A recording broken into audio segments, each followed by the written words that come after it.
Good morning, ma'am.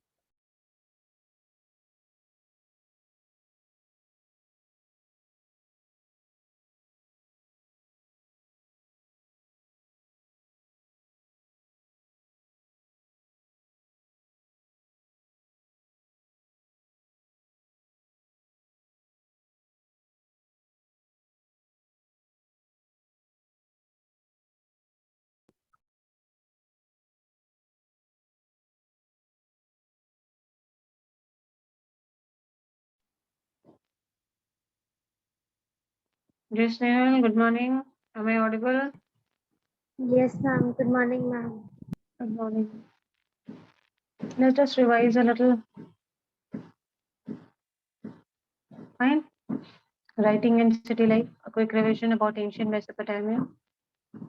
City life began in Mesopotamia. You know this, that this word comes from the Greek word mesos, which means middle, and potama, which means river. So flat land between Euphrates and Tigris rivers. Now it is Iraq. In the north, there is a stretch of upland which is called steppes. You know this in geography, you must have done it. And then Yes, animal herding offers people a better livelihood. Agriculture began somewhere here. Soil was very fertile, but agriculture was threatened because of which causes?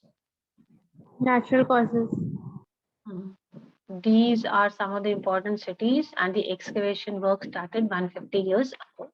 Very quickly, 1 minute, read about the geography of ancient Mesopotamia. So we'll revise the notes today so that you feel confident.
Ma'am, done.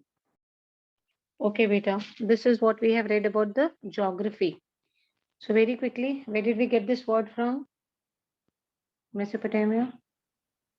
Mesos. Greek word mesos, which means middle, and potamos, which means river.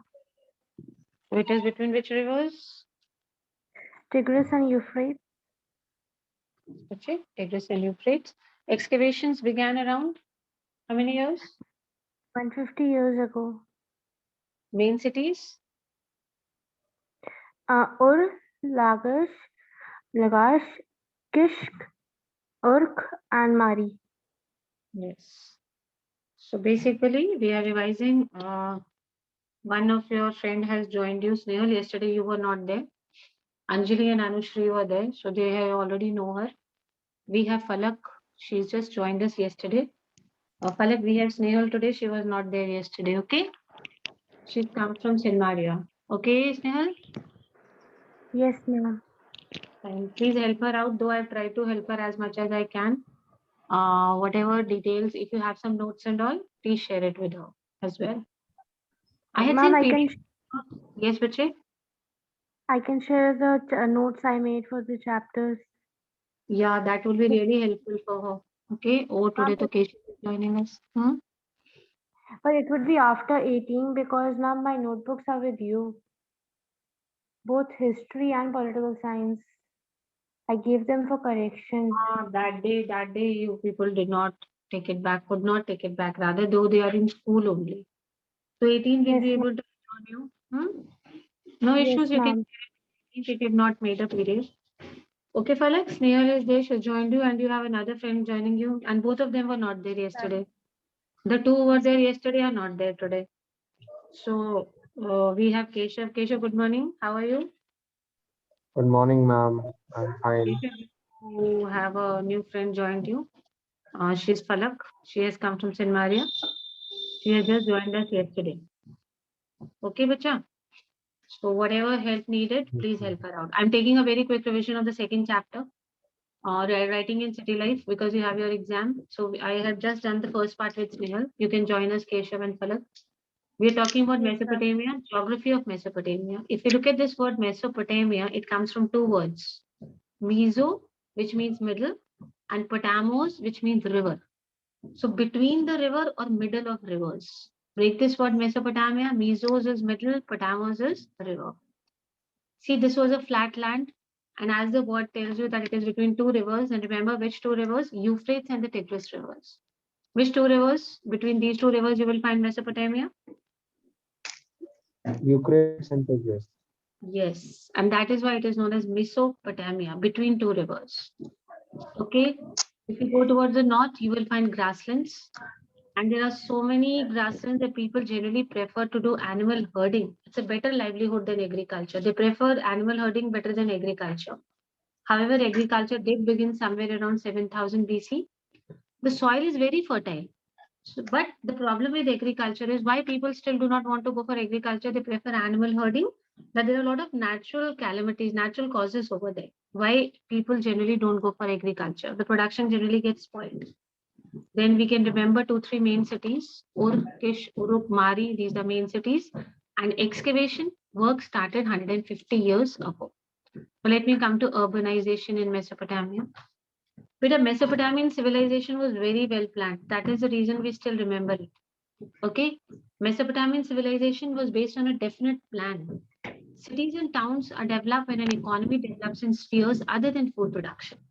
But if we talk about food production increase, then people generally go for agriculture. In such cases, cities do not develop much. It is a rural area which develops. So here we are saying cities are developing. That means there were other spheres also where development was taking place apart from which production? Food production. Because people living in cities are not involved in food production. They're mainly involved in other economic activities.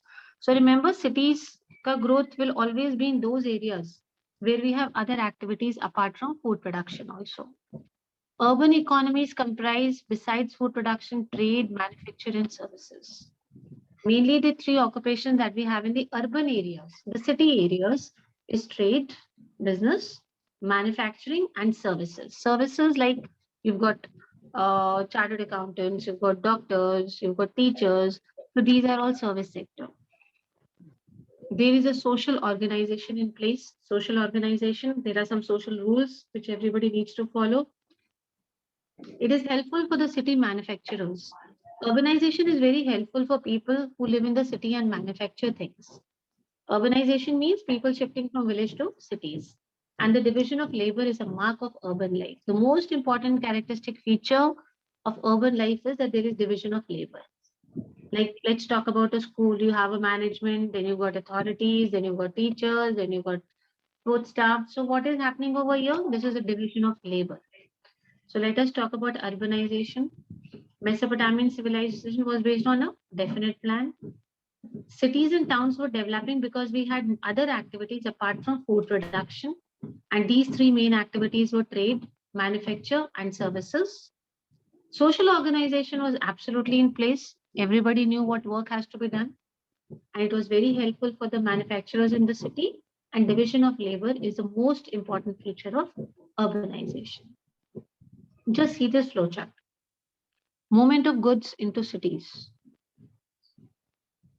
See quickly. Let's discuss this flowchart as well.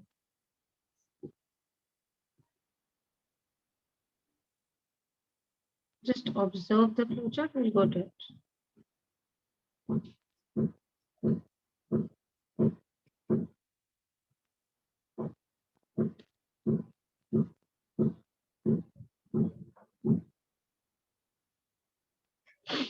See, beta, we are talking about the movements of goods, abundance of food resources.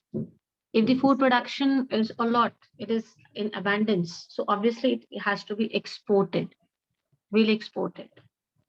And here there is lack of tools, scales and drills. What is the deficiency? What are we lacking in? Tell me quickly. Abundance is of what things? Food production. Okay. Quickly tell me. Yes, Bacha. Tell me. Abundance of what? What are we having in a lot? The production.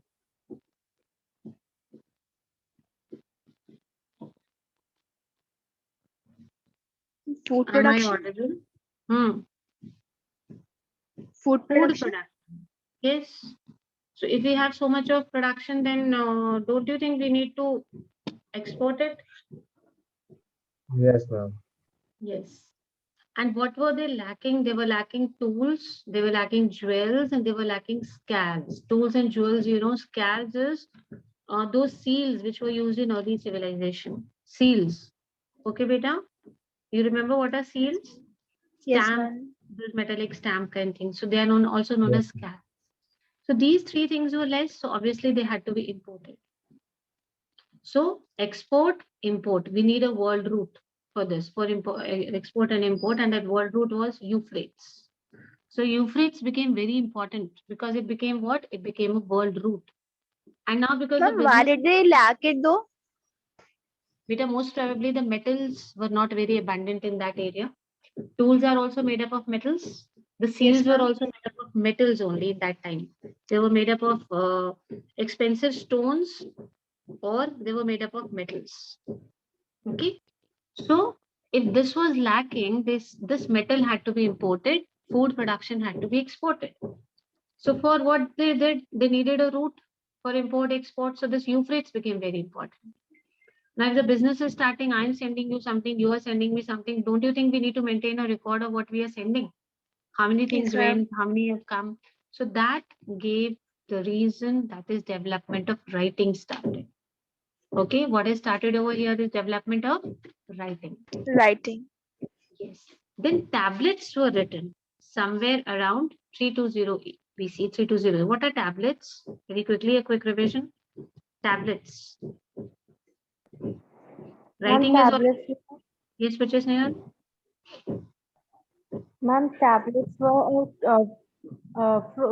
wooden clay thing, clay that was hardened in fire, and then it was used to write when it was still wet.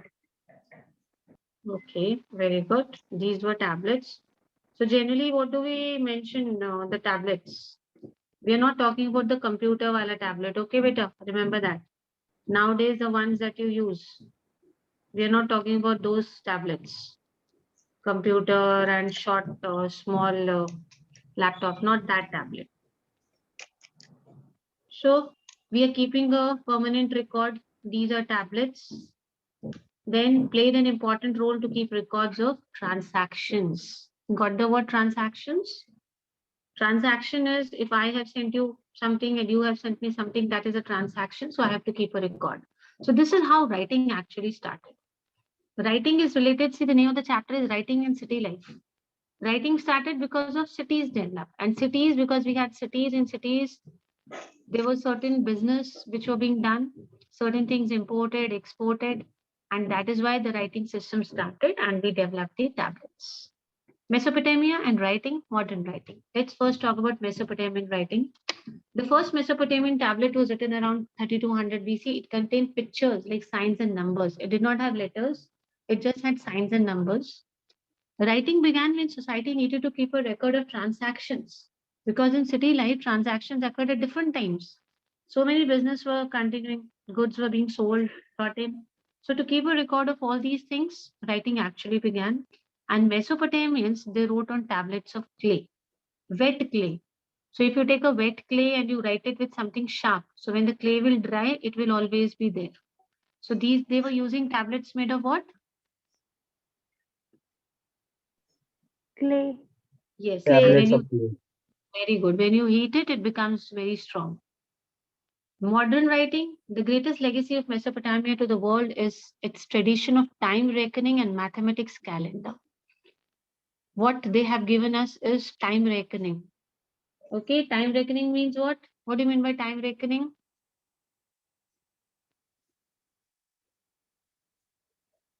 What is time reckoning? Calendar to you know na? Yes, ma'am. So calendar is one of the most important contribution that we have from Mesopotamia, and time reckoning is guessing of time. 3 o'clock, 4 o'clock, 5 o'clock, relating it to mathematics.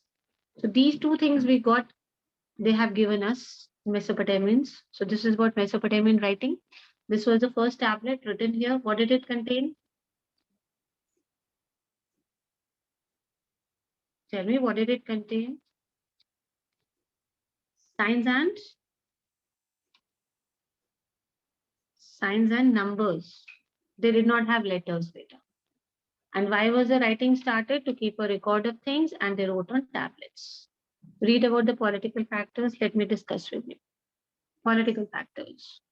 As it is, Keshav always comes as a guest appearance for 5 minutes and then he disappears. Read better political factors. What about you, Falak? Which chapter have you started? Ma'am, yesterday I tried to do the assignments. Okay, you try to do the assignment. Then you do one thing. We Yes, have ma'am. started writing in city life. Yes, So ma'am. we have started with writing in city life here. So Yes, little ma'am. bit it'll be better. You can start with the second chapter, initial few pages, because I've taken up notes. Maybe you'll be able to relate.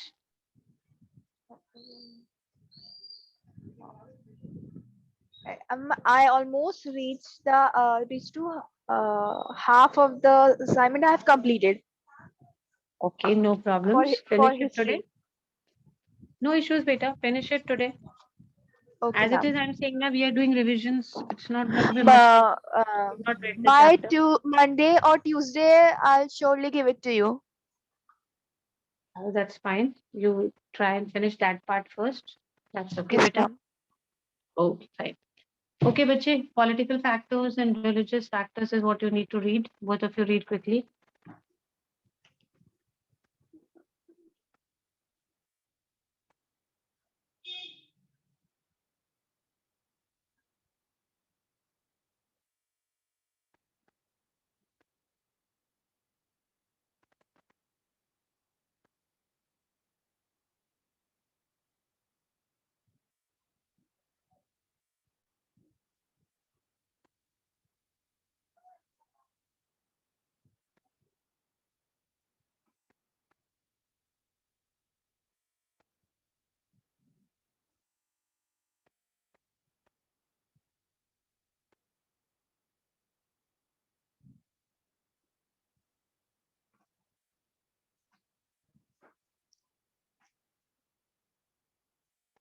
Excuse me, ma'am.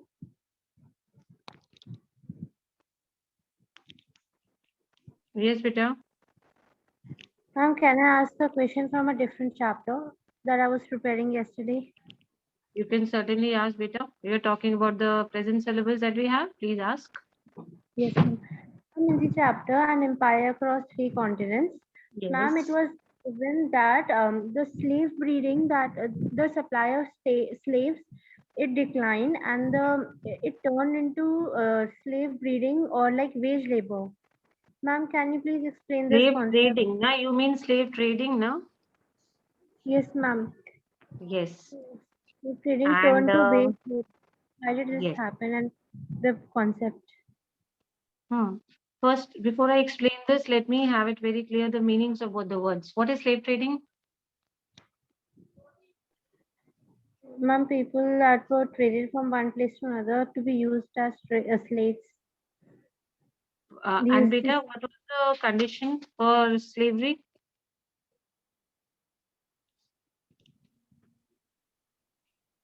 ma'am, it was not very good because they used to be used and They were not properly treated, not enough food, they were tortured.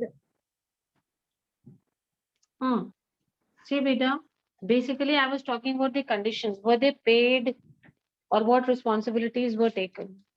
See, slaves were basically, they used to purchase them, these land people or the rich merchants, and then they had to take care of them. Although they did not pay anything to them in cash, but their food, clothes, all that responsibility automatically used to become the responsibility of the person who owes these slaves, who has purchased them in trading, because then they become a part of their responsibility, because they should not pay anything in cash to these slaves. No, they were not paying anything to them, but once they purchased the slaves, they were their responsibility, feeding them 3 times, giving them clothes, all this became a part of their responsibility.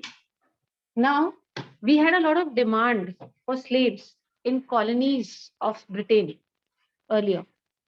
Okay, like what did these people do in India? Also, what did the Britishers do?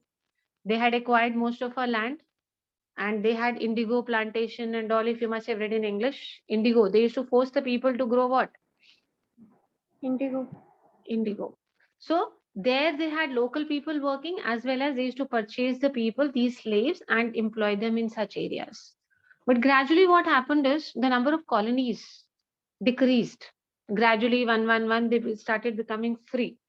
So there was no longer a need for a large number of slaves to be imported to the British colonies. There was no need. So many slaves were not needed now because these colonies had become independent, and now they did not own land, they did not need labor over there. So the demand automatically decreased. This was one reason that slave trade went down.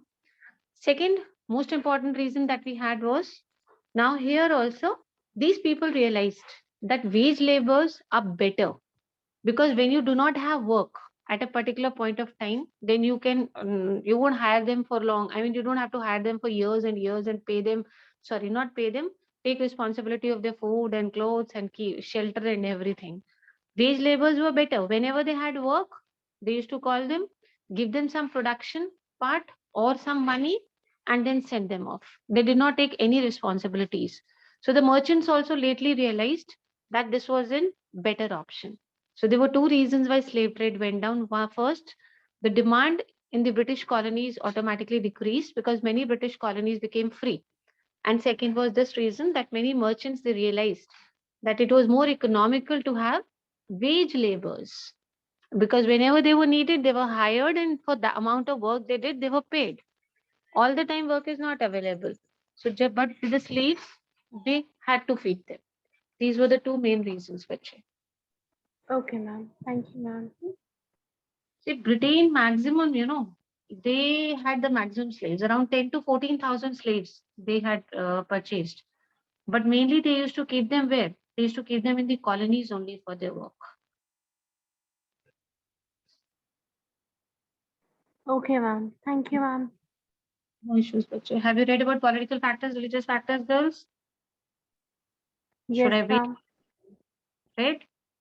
Okay, Falak and Snehal. Chalo, let us discuss political factors. Come on, speak a bit, both of you. Little bit. I shared on the screen also.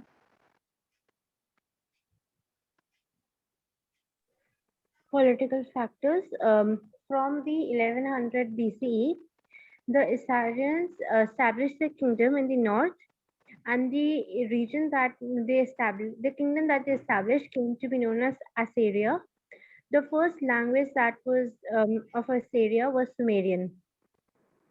Writing in that area was not only used for keeping records of various products, but also for making dictionaries, giving legal validity to land transfers, meaning land exchange, and narrating the deeds of kings and counting the changes a king had made in customary laws of the land, meaning the laws that the king had changed and made.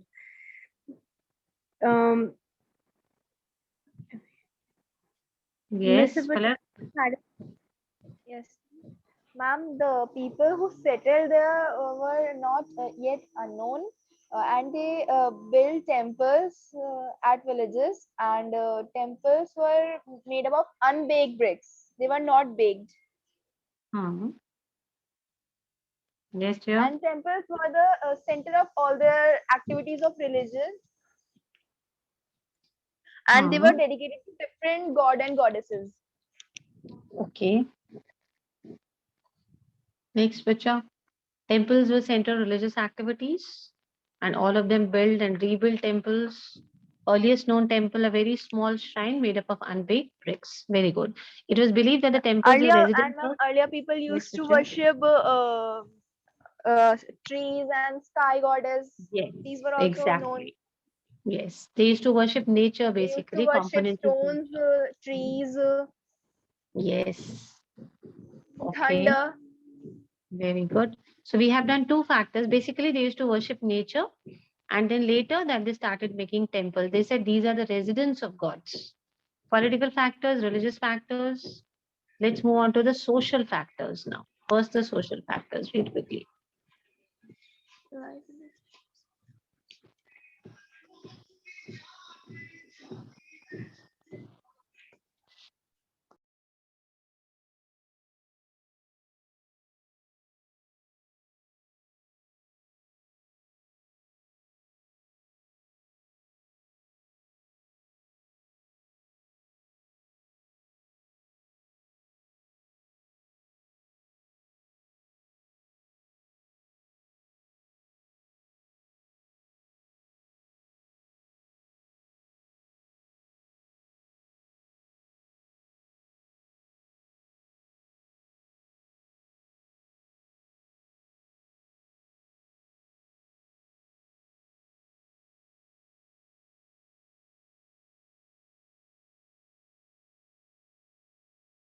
Read, then we'll discuss economic and social factors.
Yes, Pete. See, social I'm factors. done We reading. said, yeah. Mesopotamian society had which kind of a family? Nuclear family. Yes, this was the norm. And it consists of patriarch system, basically a male which is a head of the family. Yes, and if you see, although it was a nuclear family, but most of the time the married son and his family resided with the parents only. Although we say that it was a nuclear family, the norms were nuclear family, but all families were not nuclear. Okay, it is very clearly written. Married son and his family often resided with the parents only. Patriarchic society because father was the head of the family. Ruling elite had emerged. What does this mean? Ma'am, society, the families which were at a had major portion of the wealth or were at a higher class than the others. Very good, very good. They, The ruling they had people, an they were upper elite hand than the people. people who were not Yes, economically they were ruling developed. people. They were the elite class, had a major share of wealth. They only had followed nuclear family system and the patriarchal system. We've already discussed these two words, the condition of women and the system of marriages. Okay. Second, we are talking about a small town, Ur. What is the name of the town? Or This was a small town earlier and it developed into a city because of a lot of business activities. So earlier a town, then it became a city. So we call it one of the earliest cities. It is also compared with Mohenjo-daro because it was a very well-planned city. Mohenjo-daro is known for its planning. So Ur was earlier a small town. It developed into a city. So it is one of the earliest cities compared with Mohenjo-daro because of its wonderful town planning. Mesopotamian tradition, Uruk was the city par excellence, often known as what? The city. It was par excellence. It was so nicely planned, Uruk, that it was known as it was par excellence and it was called as the city. The is an indication of superlative degree. So the best city, that is what they try to say, the city. Economic factors, urbanism had already started. People from villages were moving into cities. Trade was flourishing. All recorded transactions were being kept. Writing had already begun. The first tablet was written. It became as records of transactions. And the letters became, see this, what is this word? Cuneiform, and the language was Sumerian. Let us come to this word very quickly. Hanji. Letters became, we had this, I think this word was there earlier also. What is the meaning of this word? Language of Sumerian, that's okay. Or what is this? Achha, earlier, did we have letters, children? In the tablets when we talked about? We No, did not ma'am. have, no? No, We ma'am. had what? What did we have? Pictures and symbols. Yes, we had Scripts? pictures and symbols. So now they're talking about letters. That means proper writing we have started. Okay.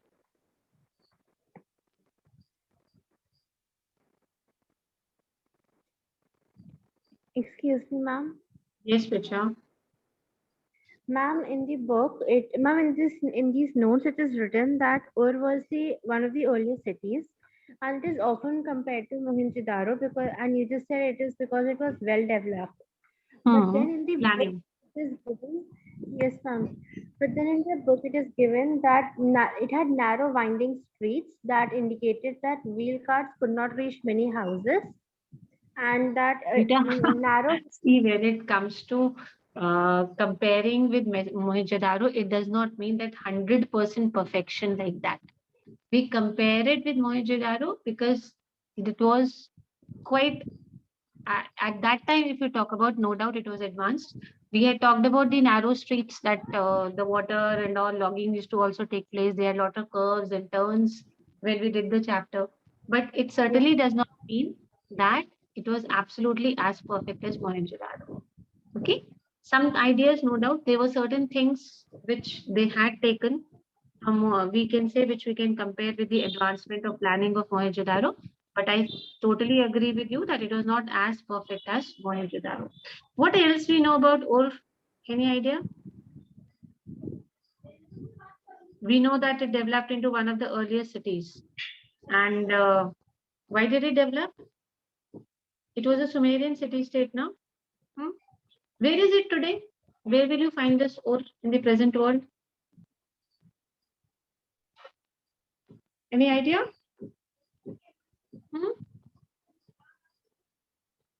It is somewhere the south part of Iraq, beta. Okay. And they used to pray to the moon. Their main god that they had was moon only. They used to call moon as Nana, N-A-N-A, Nana. So that civilization was sometimes also known as the Nana civilization. Because they used to pray to whom? Moon, Nana. They were very rich. They made a lot of tombs. They had a lot of gold, silver, stones. And it is believed that when it comes to art and civilization, they were very, very developed also. You must have read about that the kings were buried with their servants.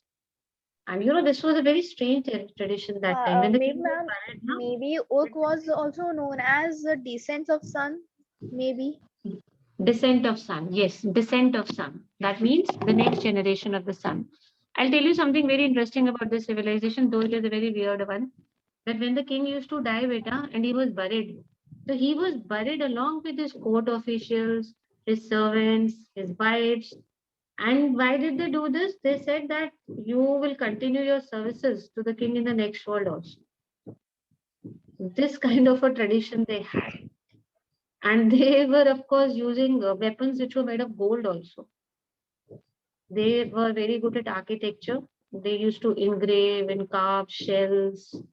So, but this tradition was very strange that all the wives, the servants, the ministers, everybody was wearing it. Chalo, go and serve him in the next generation. Whenever he comes next, that is it. Yes, Peter. Some people say that there are certain things which are fictitious, we cannot believe in them. But whatever little bit we have on written records is this Peter. They made big places for God, moon god. They used to make big stages, you know. They had made stages around 150 feet high for their god. So these kind of architecture, basically, that is why they got the reason. We compare it. Cultural factors, system of writing. Writing is a skill craft. It conveyed in visual form of system of sound. Acha, haan. There was one word I was asking you and I forgot, and you also forgot. What are these cuneiform letters? Any idea? We were here, Bache. Who will tell me quickly? Guess. It's easy. Guess. Ma'am, it was a type of writing that was used. And ma'am, it was like around all these cities in Mesopotamia. It was like first writing type of writing which had logosyllabic script. Exactly, Bache. They were basically using what? Signs or proper Logo, letters? proper Yes. letters. Yes, beta. And they used to write on tablets only. But it was basically the logos. Letters were not there, like we say A, B, C, D, E, nothing like this. Pictographic, you can say, something like pictographic tablets. So this had already started. Literacy. Writing reflected the mode of speaking. King and very few could read. Official letters from a king could be read. Everybody was not literate. This shows. Uses, connections between city life, trade, and writing. It has brought out in a long Sumerian epic poem about Enmerkar, the king. What is the name of the king? Enmerkar. Why has his name been Those who were not able to speak, how did they communicate to each other? Beta, those who were not able to speak must be doing it through actions. Obviously, they were not able to read also. See, this was the ruler, Enmerkar. He was a Sumerian ruler. He is credited to make this Uruk. We talked about Uruk, not Ur. I'm talking about Uruk. Okay. His contribution is maximum when we talk about what about which city? Uruk Veda. Okay. He is one of the most important figures when we talk about the Sumerian kings. He was a very great king. I don't know this is true or not, but in history they say that he ruled for 420 years. How did he rule for 420 years? I don't know. His father probably, maybe they count everything. His father was the king earlier. Okay. But it is said that he entered into the sea and he disappeared, his father. Okay. Meshkiang. His name was Meshkiang. His father, he entered the sea and he disappeared. It is believed that who became the ruler then? Enmerkar. He was the son of Meshkiang. And it is believed that he ruled as a god, as a king for 420 years. If you check out, you will always find about him. That is an ancient king. And his reign, his kingdom was there for about 420 years. Kingship was able to organize trade and writing. Mesopotamian society and culture were open to different people in culture. So there was mixing of culture. Vitality of the civilization was an intermixture culture. People used to come for trade and business from neighboring areas also. So gradually the culture got an intermingled culture. Now we are coming to this, which I was telling you, cuneiform script. Please read this. Script, sources, and legacy.